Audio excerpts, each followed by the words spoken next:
pantai atau kegiatan hobi aku ikuti. Tapi kalau udah masuk rapat atau apa tuh yang jauh-jauh dan orang-orang, aku nggak ikut. Jadi selama perjalanan organisasi itu merasa nyaman dan tenang. Nyamannya itu kayak kita bisa menyerang. Oke, terima kasih kepada pemateri pertama, Mbak Vivi, yang telah menjelaskan bagaimana kita harus menjadi muslimah yang kuat dan tidak anti rapuh. Berikutnya di sini saya akan menjelaskan tentang mental health. Sebelumnya perkenalkan, nama saya Ayu Febrianti Akbar. Kalian bisa menyapa saya Ayu. Di sini saya berharap teman-teman semua dalam keadaan sehat dan keadaan baik. Salam kenal untuk kita semua. Nah, berbicara tentang mental health sudah pasti tidak asing di telinga kita, bukan? Mental health ini menjadi masalah yang itu menyalakan artikan mental health karena perkembangan iptek yang semakin maju. Yang kedua adalah di setiap tahun terjadi 800 juta orang yang mengalami bunuh diri dan self-harm, artinya mereka melukai diri sendiri. Oleh karena itu mental health ini akan saya bahas. 1 dari 4 orang mengalami gangguan kesehatan mental, artinya terjadi 20% dari 100%. Nah, kesehatan mental ini dari beberapa tingkatan ya, ada gejala ringan, gejala berat. Nah, gejala ringan ini berkaitan dengan kecemasan atau depresi. Jadi, 1 dari 4 orang di dunia ini mengalami gejala ringan seperti mood swing atau depresi karena mengalami kegagalan. WHO juga melaporkan 450 juta orang di seluruh dunia mengalami gangguan, dan ini terjadi untuk semua cakupan umur, dan bahkan anak-anak sudah mengalaminya. Sehingga kesehatan ini perlu dijaga oleh kita dan menjadi hal yang penting karena akan mempengaruhi masa depan kita yang nantinya berdampak pada keluarga dan lingkungan. Nah, hal-hal yang mempengaruhi, yang pertama, faktor dalam diri anak, keluarga, dan lingkungan. Faktor dalam diri ini seperti faktor genetik atau temperamen. Apabila dia melihat dalam lingkungan keluarganya temperamen, bisa saja mengakibatkan anak ini memiliki sikap temperamen. Yang kedua adalah kesehatan fisik. Ini berkaitan dengan masalah insecurity dan faktor dari keluarga atau pola asuh dan kedekatan orang tua terhadap anak. Nah, kita ini adalah muslimah atau perempuan. Ibu adalah madrasah untuk anaknya. Jadi, sebagai perempuan yang kelak akan menjadi ibu tetaplah akan memberikan perhatian, kasih sayang yang penuh kepada anak. Karena ketika anak sudah masuk usia dewasa, remaja, dan masuk di pencarian jati diri, apabila dia mengalami kekurangan kasih sayang, otomatis dia akan mencari perhatian di luar. Oleh karena itu, orang tua yang baik tidak bisa membandingkan anak dan lingkungannya secara berlebihan, karena anak akan memilih lingkungan yang baik. Banyak anak-anak yang tidak nyaman di rumahnya sendiri. Dan juga orang tua juga harus memperhatikan lingkungan pertemanan yang anak, karena banyak lingkungan pertemanan di luar itu yang sangat toksis seperti pergaulan bebas, narkoba, dan lain-lain, sehingga anak itu tidak terlibat dalam lingkungan itu. Banyak orang tua yang menyalahkan anak dan memfokuskan diri untuk bekerja karena menganggap sekolah itu tempat untuk mendidik anaknya. Sayangnya itu tidak benar, karena orang tua lah yang pemegang peran penting. Nah, ini adalah inisiatif pencegahan. Di sini saya coba menonton podcast tentang masalah mental health. Di sini podcast tentang Grita buka praktek. Di situ ada satu artis, dia mencoba mengakhiri hidup karena mengalami mental illness sejak umur 5 tahun. Ini kita bisa mengetahui bahwa tentang kasus mental illness, bipolar, skizofrenia, OCD, dan lain-lain itu sangat penting kita mawas diri dari sekarang. Dan yang paling saya senang sekarang adalah tentang Hari Bipolar Sedunia, di mana itu mereka mentangkan diri bahwa kita tuh tidak hidup sendirian. Jadi untuk teman-teman mungkin yang memiliki sakit mental atau dan lain-lain, teman-teman bisa kok bergabung dengan akun Facebook komunitas-komunitas bipolar dan lain-lain. Di sana terdapat admin-admin atau orang-orang yang akan membantu teman-teman untuk tetap semangat jalani hidup di tengah-tengah masalah yang ada. Nah, inisiatif pencegahan masalah mental ini terdapat 3 ya teman-teman. Yang pertama, kesadaran, awareness. Yang kedua, pencegahan, prevention. Dan yang ketiga adalah perlakuan atau treatment. Nah, contoh gangguan mental itu ada banyak banget. Nah, yang pertama adalah depresi. Depresi merupakan gangguan suasana hati yang menyebabkan penderitanya terus-menerus merasa sedih, berbeda dengan kesedihan biasa yang berlangsung selama beberapa hari. Perasaan sedih pada depresi bisa berlangsung hingga berminggu-minggu atau berbulan-bulan. Saya pernah mengalami titik terendah ketika saya terlalu menaruh harapan besar terhadap suatu impian, dan saya udah berusaha sebisa saya, berdoa, berusaha, dan pada akhirnya impian tidak dapat saya capai, saya malah lulus di tempat yang lain. Situ saya sempat marah, kecewa, mungkin bisa disebut titik itu selama beberapa hari. Di situ saya merasa kalau kenapa sih ini tidak adil gitu, kenapa terjadi sama saya, kenapa harus jurusan ini yang saya lulus. Tapi ternyata kita salah, bahwa ternyata Allah itu kasih yang terbaik buat kita, kasih yang kita butuhkan. Dan semua yang terjadi sama takdir kita, nasib kita itu pasti ada hikmahnya. Berjalannya waktu, setelah 2 hari saya mungkin uring-uringan, situ saya cuma mencoba curhat sama Allah, mengatakan apa yang terjadi sama saya. Hati saya tenang, dan akhirnya saya menuliskan di buku bahwa ternyata jalan Tuhan itu indah. Saya mendapatkan teman-teman yang baik mendukung saya, dan pelan-pelan saya bisa ikhlas dan menjalani hidup toleran. Jadi ketika teman-teman mengalami titik-titik depresi, usahakan teman-teman harus bisa bangkit, karena ada Allah, ada teman-teman, dan ada orang tua yang otomatis akan mendukung teman-teman. Jangan merasa sendiri. Yang kedua adalah skizofrenia. Skizofrenia adalah gangguan mental yang menimbulkan keluhan halusinasi, delusi, serta kekacauan berpikir. Tadi di podcast Grita Buka Praktek itu ada ibunya mengalami skizofrenia dan mengungkapkan bahwa dia ingin membunuh anaknya. Sebelum itu dia udah menceritakan kepada anaknya, jangan percayakan kata-kata ibu ya nak, ibu sedang sakit. Tapi nyatanya ketika ibunya itu mengucapkannya, anaknya merasa sedih. Nah itu tuh yang penting kita tahu.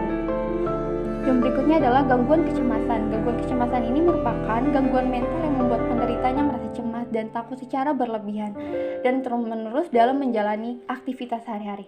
Nah ini nih yang keempat, gangguan bipolar, gangguan yang sangat membumingkan di era media sosial ini.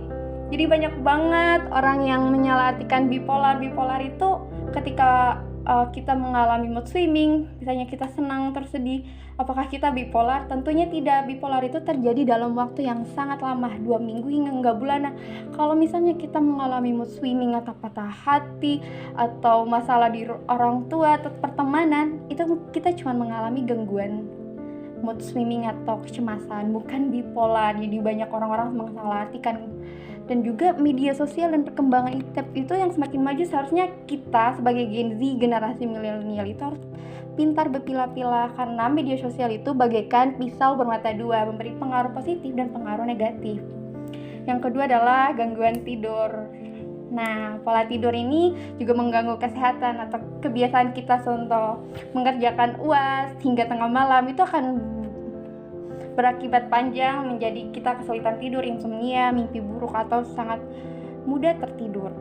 Dan juga masih banyak gangguan lain seperti OCD, obsessive compulsive disorder (OCD), gangguan kepribadian, psikomatris, factors disorder, dan gangguan mental atau stres pasca trauma. Jadi masih banyak banget gangguan mental, teman-teman. Nah, pencegahannya nih seperti apa? Yang pertama, kita harus tetap berpartisipasi aktif dalam pergaulan dan aktivitas yang disenangi. Berpergianlah kepada teman atau keluarga ketika menghadapi masalah. Kalau kata anak-anak zaman sekarang mah healing. Dan yang berikutnya, lakukan olahraga rutin, makan teratur, kelola stres dan baik, tidur dan bangun tidur yang tepat waktu ya teman-teman. Dan coba latihan untuk menenangkan pikiran dan relaksasi.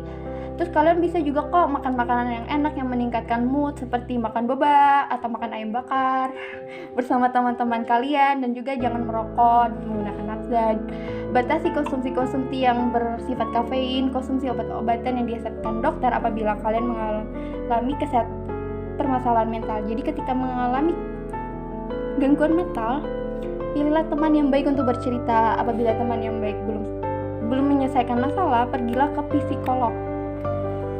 Jika lebih berat, pergilah ke dokter yang berikutnya.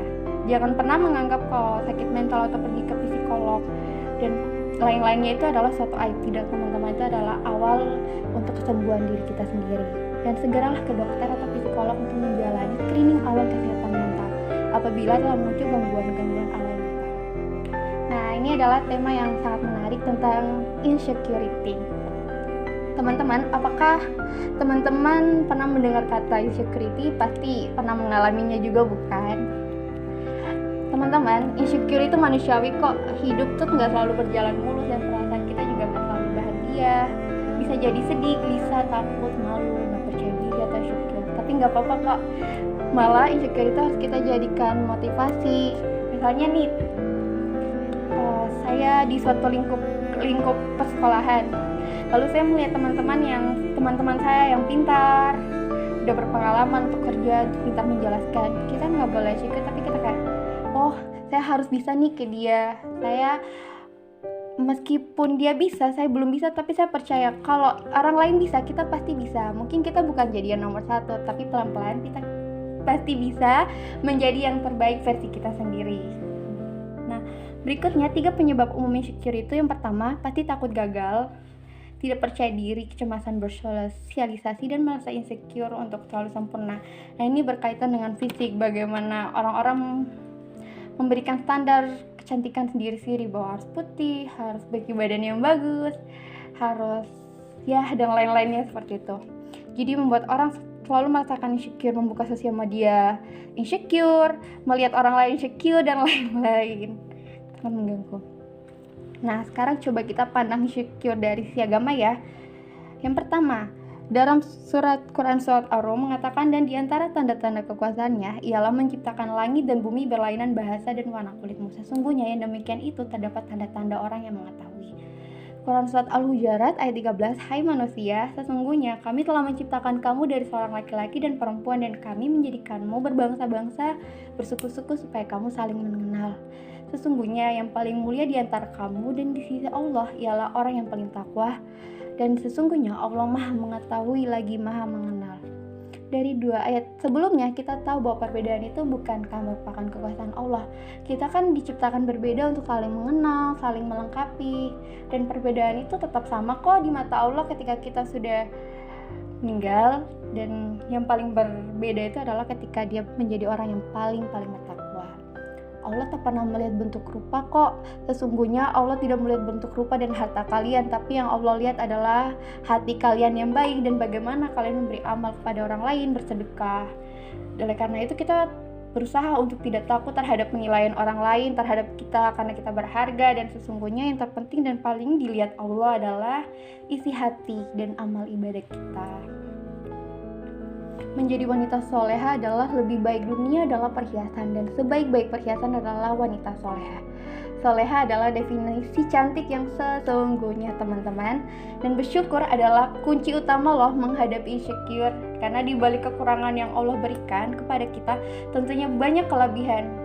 Mungkin hari ini dia menjadi orang yang pintar, tapi bisa jadi di suatu saat kita juga bisa kok menjadi orang pintar, orang yang sukses. Oleh karena itu fokus kita pada kelebihan-kelebihan kita, jangan terfokus pada kelemahan-kelemahan kita, agar kita senantiasa menjadi orang yang selalu bersyukur dan terbebas dari insecurity. Dan oleh karena itu kita jangan berkecil hati dengan apa yang menimpa terhadap kita atau apa yang terjadi dalam diri kita, karena apa yang kita miliki belum tentu dimiliki oleh orang lain. Yuk kita bersyukur atas kelengkapan panca indera kita, kesehatan, kepintaran, dan kelebihan lain yang telah Allah berikan kepada kita.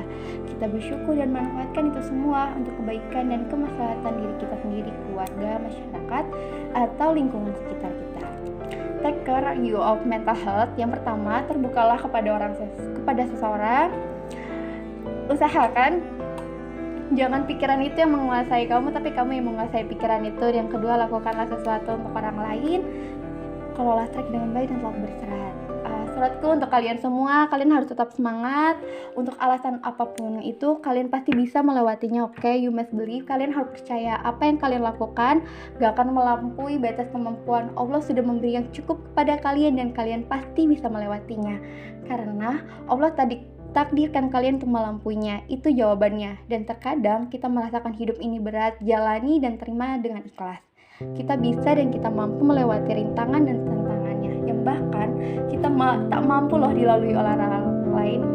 Kita tuh hanya butuh kuat, walaupun terkadang kita rapuh. Oleh karena itu, mari bersama-sama mengucapkan untuk diri kita sendiri, terima kasih telah menyingkirkan rasa lelah untuk meraih impian besar yang belum terwujud. Terima kasih ya diriku sudah bisa kuat dan bertahan sejauh ini. Kamu kuat, kamu berharga. Dan biarkan dirimu sendiri yang pertama kali memberikan kata itu. Karena sejujurnya yang mampu mengetahui keadaan kamu adalah kamu. Love yourself. karena Allah selalu bersama kita teman-teman. Tidak masalah, setidaknya biarkan dirimu mengambil ahli semuanya. Kamu hanya perlu memberikan sedikit ruang untuk memahami dirimu lebih baik lagi. Oke. Sekian dan terima kasih untuk pembahasan. Saya kembalikan kepada moderator.